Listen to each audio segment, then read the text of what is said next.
சரண் Krishna YouTube சேனலுக்கு உங்களை அன்புடன் வரவேற்கின்றேன். இறந்தவர்களுடைய இந்த 5 பொருட்களை ஒருபோதும் பயன்படுத்தாதீர்கள். மீறி பயன்படுத்தும் போது அவர்கள் ஆன்மா உங்களை விட்டு விலகாது. அது என்னென்ன பொருள் அப்படிங்கிறத பற்றி தான் இந்த வீடியோவில் தெளிவாக நம்ம பார்க்க போகிறோம். நம்ம சேனலில் உள்ள வீடியோவை ஃபஸ்ட் டைம் நீங்கள் பார்க்குறீங்க அப்படின்னா மறக்காமல் நம்ம சேனலை சப்ஸ்கிரைப் பண்ணி வச்சுக்கோங்க. நம்ம சேனலில் தொடர்ந்து குலதெய்வ பதிவுகள், ஆன்மீக தகவல்கள் வந்து கொண்டே இருக்கும். வாங்க வீடியோக்குள்ளே போகலாம். ஒருவர் மரணித்த பிறகு எப்போது ஆன்மா யமலோகம் சென்றடையும், எப்படியெல்லாம் இருக்கும் என்பதை நமக்கு கருட புராணத்தில் தெளிவாக உள்ளது. இந்த கருட புராணத்தின் அடிப்படையில் ஒருவர் மரணித்தால் கண்டிப்பாக அந்த வீட்டில் அவர்களின் ஆசையாக அவர் பயன்படுத்திய ஆடையை ஒருபோதும் வீட்டில் வைத்திருக்க கூடாது. ஏன் அப்படின்னு பார்த்தீங்கன்னா, ஒருவர் வீட்டில் மரணித்த பிறகு அந்த வீட்டில் உள்ளவங்க சொல்லி கேள்விப்பட்டிருப்பீங்க, அவங்க நிற்கிற மாதிரி இருக்குது, நடக்கிற மாதிரி இருக்குது, என்கிட்ட பேசுகிற மாதிரி இருக்குது, இங்கே தான் உட்கார்ந்துருக்கிற மாதிரி இருக்குது. இது 1 வருடம் கழித்து இந்த எண்ணங்கள் உங்களுக்கு இருக்கின்றதா அப்படின்னு கேட்டிங்கன்னா கண்டிப்பாக இருக்காது. ஆனால் ஏன் இறந்த பிறகு உடனே இது போன்ற எண்ணங்கள் வருகின்றது? 1 வருஷம் கழித்து நம்ம என்ன மறந்துடுவோமா அவங்கள? அப்படி இல்லை. ஆனால் அவர்கள் பயன்படுத்திய ஆடையை நம்ம கண்டிப்பாக அப்புறப்படுத்தியிருப்போம். அவர் பயன்படுத்திய ஒரு சில பொருட்களை நம்ம அப்புறப்படுத்தியிருப்போம். ஒரு சில வீடுகளில் பார்த்திங்கன்னா, ஒருவர் மரணித்த பிறகே அவர்களை இறுதி சடங்கு செய்யும் போது அவர்களுக்கு பிடித்தமான அவர் படித்த பாய், தலவாணி, அவர்கள் பயன்படுத்திய மாத்திரைகளை உடனே அனுப்பி விடுவார்கள். ஆனால் ஒரு சில குடும்பங்களில் இந்த முறை மாறுபட்டிருக்கும். ஒரு ஆன்மா உயிரிடும் போது எந்த பாயிலையோ இல்லை ஒரு மெத்தையிலையோ அவங்க படுத்து உயிர் விட்டாங்க அப்படின்னா கண்டிப்பாக அந்த பொருளை நம்ம வீட்டில் வைத்திருக்காமல் அப்புறப்படுத்துவது மேலும் சிறப்பு. ஏன் அப்படின்னு பார்த்தீங்கன்னா, அந்த ஆன்மா உடனே மேலோகம் செல்லாது. ஒரு 9 நாட்கள் அவர்கள் வாழ்ந்த வீட்டை சுற்றி வரும். அப்போது அந்த மெத்தையிலையோ அல்லது அந்த பாய்களையோ நம்ம பயன்படுத்தும் போது அவர்களின் அந்த ஆன்மா நம்ம கூட அதிகமாக பேசுவதையும் அந்த ஆன்மா நம்முடன் இருப்பதையும் அடிக்கடி நம்மளால் உணர முடியும். அதே போல் இறந்தவர்கள் ரொம்பவே விருப்பமாக பயன்படுத்திய ஆடைகளையும் நம்ம பயன்படுத்தவே கூடாது. அந்த ஆடைகளை நம்ம தானம் கொடுக்கலாம் அல்லது ஓடும் ஆற்றில் விடுவதே சிறப்பு. 2வது பொருள் என்ன அப்படின்னு பார்த்தீங்கன்னா, ஒருவர் இறந்த பிறகு அவர்களுடைய ஆன்மா யமலோகம் சென்றடைய 86,000 யோஜனை தூரங்கள் அவர்கள் கடக்க வேண்டும் அப்படிங்கிறது கருட புராணத்தில் குறிப்பிடப்பட்டுள்ளது.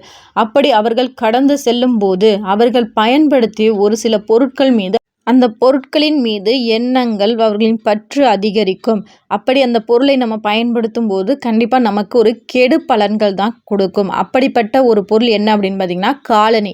அவர்கள் பயன்படுத்திய செருப்பை ஒருபோதும் மற்றவர்கள் பயன்படுத்தக்கூடாது. அதனை நீங்கள் தானமும் செய்ய வேண்டாம். அதை ஓடும் ஆற்றில் விடுவதே மேலானது. ஒரு சிலர் என்ன பண்ணுவாங்க, குப்பை குளங்களில் தூக்கி போட்டுருவாங்க. அதுவும் தவறானது. ஓடும் நதியில் நம்ம அவர்கள் பயன்படுத்திய பொருட்களை போடுவது அல்லது அவர்கள் இடுகாட்டிற்கு, அதாவது அவர்களுடைய இறுதி சடங்கின் போது அப்பொழுது அந்த பொருட்களை வைப்பதே சரியான முறையாகும். இதில் மிகவும் சிறந்த வழியாக கருதப்படுவது ஓடும் ஆற்றில் விடுவது. ஓடும் நதியில் விடும் பொருட்கள் அவர்களிடம் சேரும் என்றும் ஒரு சில நூல்களில் குறிப்பிடப்பட்டுள்ளது. அதனால தான் நம்ம முன்னோர்களுக்கு தர்ப்பணம் கொடுத்து அந்த பிண்டங்களை நதியில் கரைப்போம். ஏன்னா நதியில் நம்ம அவங்களுக்கு கொடுக்கக்கூடிய உணவுகள், அவங்களுக்காக செய்யக்கூடிய விஷயங்கள் அது யமலோகத்தை சேரும் அப்படின்னும் குறிப்பிடப்பட்டுள்ளது.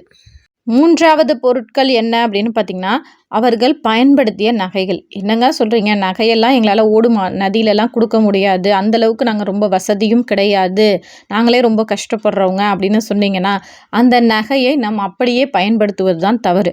அந்த நகையை நீங்கள் அதை உருக்கி வேறொரு நகையாகவோ ஏதோ ஒன்று பண்ணி போடும்போது அதில் எந்த ஒரு தோஷமும் இருக்காது. அந்த நகையின் மீது ஆன்மா சொந்தம் கொண்டாட முடியாது. அதே போல் ஒரு சிலர் மரணிக்கும் போதே தன்னுடைய நகைகள் இவங்களை தான் போட்டுக்கணும், இவங்க வச்சுக்கணும் அப்படின்னு சொல்லிட்டு மரணிச்சிருப்பாங்க. அப்படி அவர்கள் பயன்படுத்தும் போது அதனால் எந்த தோஷமும் எதுவும் நடக்காது. ஏன்னா அவங்க அது உள்ளன்போடு கொடுத்துருக்காங்க. அதை அவங்க பயன்படுத்தும் போது எந்த ஒரு பிரச்சனையும் வராது. ஆனால் ஒரு சிலருக்கு பார்த்திங்கன்னா, தாலிலாம் அவங்க லாஸ்ட் வரைக்குமே அவங்க திருமணம் ஆனதுலேருந்து இறக்க வரைக்குமே போட்டிருப்பாங்க. அந்த பொருளை நம்ம வீட்டில் அப்படியே வச்சிருப்பது அதுவும் நல்லதில்லை. ஒரு வருடம் வரைக்கும் அந்த பொருட்களை நம்ம வீட்டில் வச்சுருக்கலாம். அதற்கு பிறகு அதை உருக்கி அதை மற்றொரு பொருளாக பயன்படுத்துவதே சிறப்பு. 4வது பொருள் என்ன அப்படின்னு பார்த்தீங்கன்னா, ஒருவர் இறப்புக்கு முன்னாடி அவர்கள் விரும்பி படித்த ஏதாவது நூல்கள் இருந்தது. இந்த கதை புத்தகம் அவங்க வந்து லாஸ்ட் வரைக்குமே ரொம்ப விருப்பமா படிச்சிருந்தாங்க அப்படின்னா, அந்த புத்தகங்களையும் நம்ம தானம் கொடுப்பதே சிறப்பு. நம்ம வீட்ல வைத்து அதை பயன்படுத்தும்போது ஏன்னா அந்த ஆன்மா வந்து அவர்களுக்கு மோட்சம் அடையும் வரை அமாவாசை நாட்கள்ல நம்ம வீட்டுக்கு வரதான் செய்யும். நம்ம திதி கொடுக்கும்போதும் நம்ம வீட்ல வந்து நம்ம கொடுக்கக்கூடிய தர்ப்பணங்களை வாங்கிவிட்டு செல்லக்கூடும்.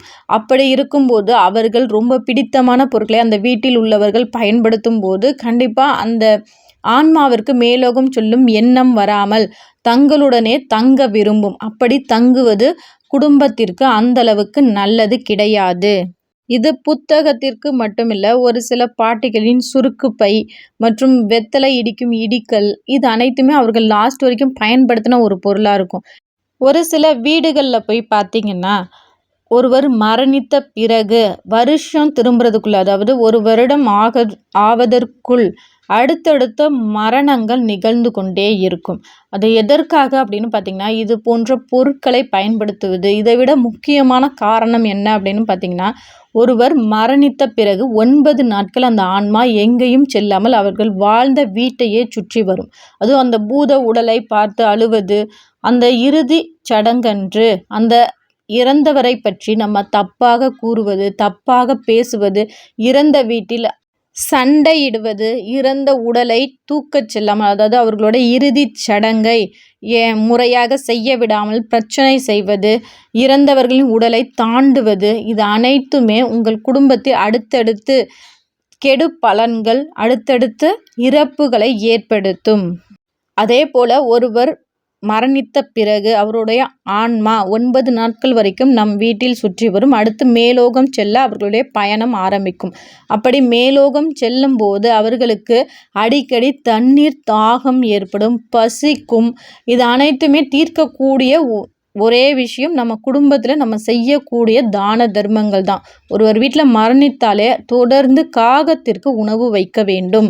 ஒரு சில வீடுகளில் பார்த்திங்கன்னா ஒருவர் மரணிச்சிட்டாங்க அப்படின்னா அந்த மாதம் ஒவ்வொரு மாதத்திற்கும் ஒவ்வொரு திதி இருக்கும். இறந்தவர் எந்த திதியில் இறக்கின்றார்கள் என பார்த்து ஒவ்வொரு மாதமும் தர்ப்பணம் கொடுக்குற வழக்கம் கூட இருக்குது. இல்லை முதல் 3 மாதம் தொடர்ந்து தர்ப்பணம் கொடுக்குற வழக்கமும் இருக்குது. உங்களுக்கு குடும்பத்தில் தர்ப்பணம் கொடுக்குற வழக்கம் இருந்தால் அதை தர்ப்பணம் செய்யுங்கள். தர்ப்பணம் கொடுக்க முடியாத பட்சத்தில் காகத்திற்கு தினமும் உணவு வைக்கும்போது அவர் ஆன்மாவிற்கு தேவையான உணவுகளை நாம் கொடுக்கின்றோம். இதன் மூலம் அந்த ஆன்மா பசி அல்லாது யமலோகம் சென்றடையும். இதன் மூலம் நம்ம குடும்பத்திற்கு பல நன்மைகள் வந்து சேரும். இந்த வீடியோ பற்றின உங்களது கருத்துக்களை மறக்காமல் எங்களோட கமெண்ட் செக்ஷனில் ஷேர் பண்ணிக்கோங்க. இந்த வீடியோ உங்களுக்கு பயனுள்ளதாக இருக்கும் என்ற நம்பிக்கையில் மற்றொரு வீடியோவில் சந்திக்கிறேன். இது உங்கள் சரண் கிருஷ்ணா யூடியூப் சேனல். நன்றி, வணக்கம்.